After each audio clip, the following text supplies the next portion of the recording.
Na, kaip šizoidai pasakytų, man šitą informaciją, kurią noriu rašyti, o sutrukdė, tai rašysiu iš antro karto.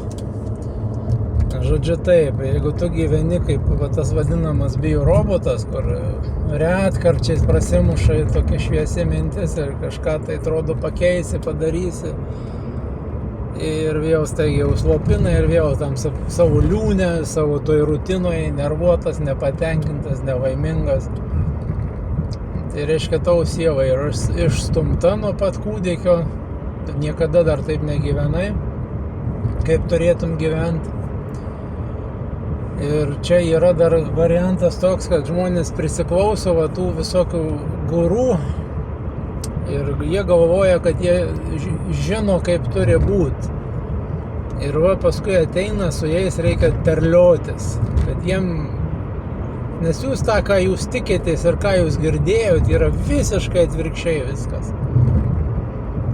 Ir čia gaunasi, kad ko žmogus neperlipęs per tą savo ego, su juo jam neina padėti, negauna tos, neina jam sugrąžintos sielos vadinamos ir į vietą, kad jis pradėtų save girdėti. Vat jūs negirdit savęs ir pas jūs dominuoja tas vadinamas, galit vadinti protu, ego, nesvarbu, kaip jūs jį pavadinsite, mes vis tiek jo apčiuopti negalim. Bet kai prasižioja burna, iš karto įsijungia tas gudrutis, kuris viską žino arba bando viską paaiškinti taip, kaip jam atrodo. Ką ir aš dabar darau. Nes tai yra toji sąmonė, kas mes esame, jinai žodžiais neapibūdinama yra. Bet kad ištransliuoti informaciją, mes ją turim kažkokiais žodžiais išsakyti. Tai tik tai, kai protas ir ego valdo, dominuoja, jisai jūsų visą tą kūrybinę energiją nučiulpia, nugeria, sunaudoja. O jisai sunaudoja ją tik tai pasiremdamas informaciją, kurią turi. Sakau, verslininkai, tarkim, kažkada pavyko kažką parduoti, pavyzdžiui, apgauti. Na, tarkim, nežinau, mašiną su defektais nuslėpė, pardavė, pavyko. Ir po kurio laiko protas vėl bando kabintis už to pačio scenarijaus, padaryti tą pačią, taip pat padaryti. Bet jau nesigauna. Nes ateina laikas, kai mūsų tas aukštesnysis aš, jisai neleidžia to padaryti. Ir jūs negirdit savęs, būtent protas, jisai remiasi, sakau, informaciją, kurią jūs turite. Arba iš jūsų patirties, kurią jūs jau kažkada pabandėt, padarėt, prasukot. O aukštesniojo aš, ta pirmoji mintis, kuri ateina pas žmogų, jūs jos negirdit, nes jūs niekada nemokinti buvote, kad save klausyti. Nes pateikta visą laiką autoritetą iš išorės. Na, kažkam sekasi kažkiek, tai kažkurį laiką. Dėl to būna tos 6, 7 arba iki 10 metų kilpos, kai žmogus panori kažką, susidaro tą vidinį, galim sakyti, su velniu kontraktą, jam duoda užsidirbto, paskui viską nuleidžia, ar tai bankrotas, ar tai dar kažkokios problemos iškyla, kai ateina kaina susimokėti už tą. Bet dėl to, kai jūs neklausot savęs. Na, jūs pirmiausia, tai dar ten ta pirmoji mintis pas jūs daugelį yra netgi ne to jūsų aukštesnio aš. Ir čia kol seanso nepadarai žmogui, kol tu neišskirstai tų dalių, kurie nėra žmogus pats, jūs net nepajusite, to nesuprasite. Ir jūs turite eiti į tą riziką. Turite eiti į riziką nepasitikėdami žmogumi, perlipti tokį barjerą, reiškia. Nes už rizikos visada yra tik tai apdovanojimas. Visada taip yra. O tie, kurie nori stabiliai, norit garantijų, jūs niekada iš to neišeisite. Ir pas mus yra filtras, pas mane ateiti, tai pasikalbėti, visą kitą, pažiūrėti, ar jūs dirbsite, yra viena. Po to yra į priekį sumokėjimas ir čia daugelis pasiduoda. O jeigu mane padės, o jeigu mane apgaus. Ir prasideda viduje tas čiortas galvoje, kuris jūs išmuša. Nu ir ką padarysi, kaip sakant, kaip čia kažkas sakė, žinau kas, bet nesakysiu. Jeigu tu nieko nedarysi, nu tai ir stipk va to ubago. Nenori, nereikia. Kai jūs girdėsit save, jūs pradėsite uždirbti. Jums ateis idėjos. Nuo čia prasidės tavo kelionė. Visi galvoja, kad dabar investuosiu ten štukelę į save ir aš iškart milijonierius. Na, nebus taip. Tau reikės dar daug su savim pabūt. O pradėt girdėti save, pradėt kažkokius veiksmus daryti, nustot vakt, netgi susidūriau su tuo, kad žmonės ateina tie, kurie, atsėdė kažkur tai, nepasakosiu, kad žmonės kaip sakant, nebadyti tą nosį. Nori susitvarkyti, tarkim, finansinius reikalus, bet nenori atsisakyti vynelio. Ir čia yra toksai, dar vienas posakis buvo, kad tu arba apsiauk trusikus, arba nusimk kryžių nuo kaklo.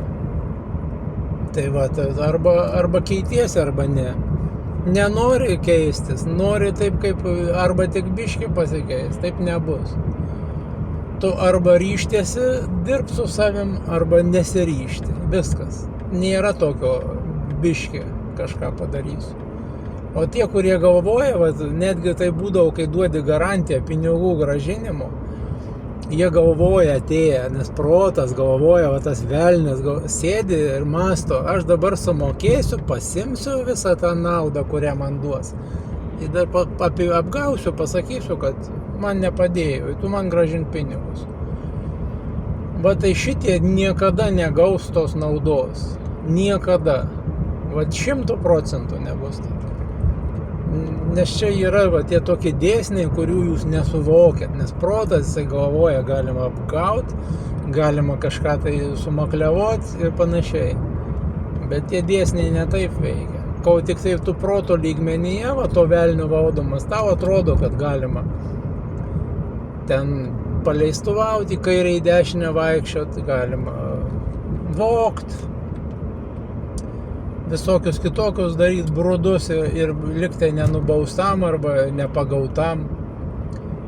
Čia viskas iki atitinkamų laikų yra. Ir šitie visi, kurie valdžioje, galit pastebėti, kad ateina laikas, kai juos paima už šiknos, už tai, kad jie visi ten irgi yra traumuoti, norintys į valdžią eina, tas toksai, čia irgi yra gaudumas ir reiškia kitus valdyti. Gali būti, kad tie žmonės yra kažkada tai skriausti vaikystėje ir jie nori visiems įrodyti, kad jie kažko verti yra. Ten ir spraudžiasi į tą vietą. Jau čia jų reikalas, kaip sakant, dėl ko kas ten eina, bet tiesiog mes matom, kai tik tai jie susigundo kažkokias nesąmonės padaryti, tai paskui jų visos ylos išlenda. Ir išlys. Tai nori kažką keisti savo gyvenime, bandai nesigauna, bandai kitus specialistus, bandai kažkokias ir hipnoterapijas ir nesigavo. Tai čia yra vienas dalykas, dėl ko tau nesigavo, dėl to, kad tu jautiesi gudrutis, kuriam nieks negali padėti. Pavyzdžiui, manęs užhipnotizuoti negali. Aš tau galiu atsakyti šviesiai tiesiai, niekas tavęs ir nehipnotizuoja ir negali užhipnotizuoti. Tai yra žmogus, kuris pasiruošęs keistis, jisai pats eina į tą būseną su atitinkamo vedlio pagalba, kuris žmogus jį gali prijungti. Jeigu jūs ten tas vedlys, kuris žino tik tai teoriškai, kaip paskaityti indukciją ir tiek, tai jis negali nieko ten jums ir padėti, gali kažką tai, toks paviršutiniškai kažką pravesti ir tiek. Tai patys einate į tą būseną ir jūs patys turit keisti. Tik tai jūs pas save nepatenkat be vedlio pagalbos. Nes jeigu tu eini į savo tą vadinamą transo būseną, tau reikalingas sąmoningas žmogus, kuris supranta, kaip pasąmonė nelogiškai veikia, kad tave pravestų, surastų tau tas dalis, kurios nereikalingos, išsiųstų laukan, nutrauktų visokias sutartis, kurias tu įsipareigojęs pats nesuvoki, kodėl tu pildai ir panašiai. Ir tik tai pradės nuo tada pas tave kažkas tai veikti. Tai Registruokis nemokamą konsultaciją, tai reiškia rašykite kažkokias žinutės, pabandysim, jeigu aš turėsiu laiko, nors šiuo metu aš visą mėnesį visai kitais reikalais buvau užsiėmęs. Padarysim strateginės sesijas ir jeigu norėsi, o aš matysiu, kad galiu su tavim dirbti ir norėsiu, tada mes dirbsim, gausi rezultatą. Pradėsi gyventi savo gyvenimą, o ne va tą primestą. Iki.